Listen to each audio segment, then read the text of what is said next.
Significant elections in all of American history. Let's get back to CNN's Errol Barnett live in Atlanta for us at the CNN.com newsroom. Hey, Errol.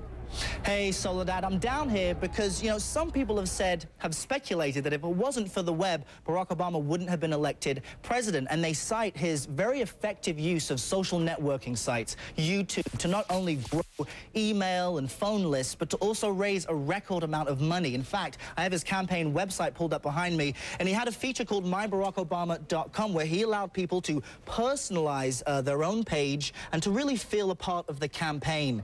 Now, here at CNN, we decided that an appropriate way to cover this tech-savvy president-elect's inauguration was to partner with a social networking site, Facebook. We will be partnering, CNN.com will be partnering with Facebook on the inauguration day to follow history happen.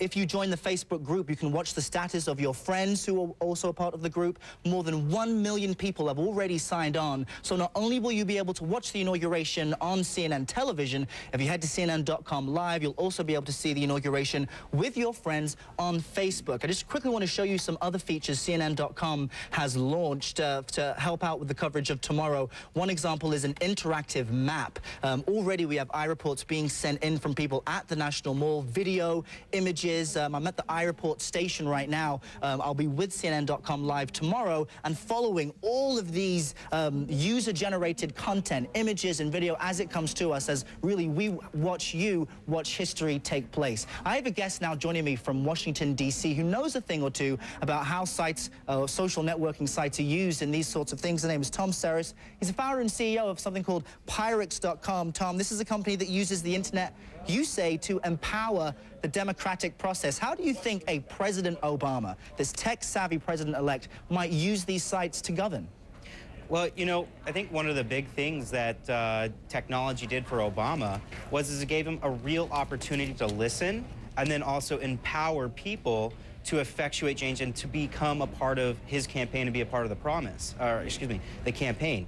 And, I think he can leverage that technology by having the government back it and allow them to become part of government, a part of the process, and thereby having more capabilities to listen to the American people and then govern based on what they say.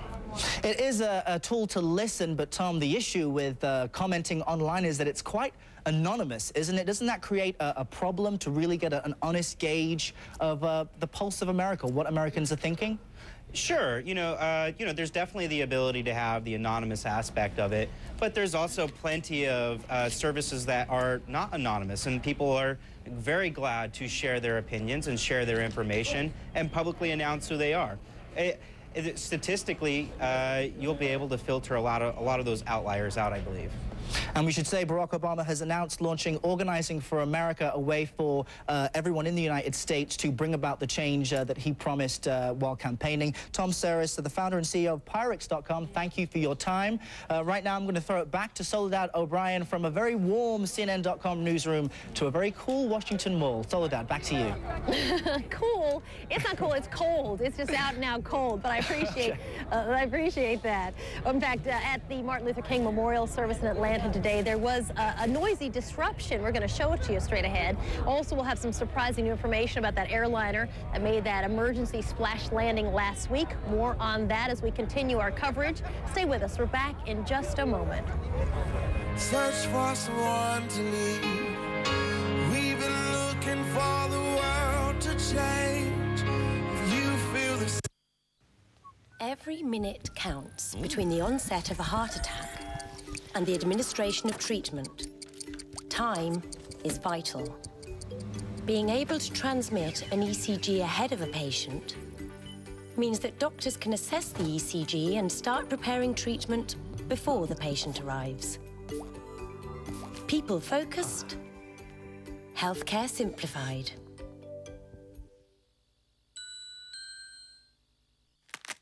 It's the right ingredients and just the right amounts. It's 729 layers and several well-spent hours. It's when 1 degree too high is too high. 1 minute too long is just too long. And then you remember, this is just the appetizer. A 5-star menu on board Qatar Airways. Qatar Airways, world's 5-star airline. You gave CNN your best shot, so CNN is giving you a show. I report for CNN, a new place for your stories. We want to see our generation. It was just fantastic. So you've got a camera, you've got a phone.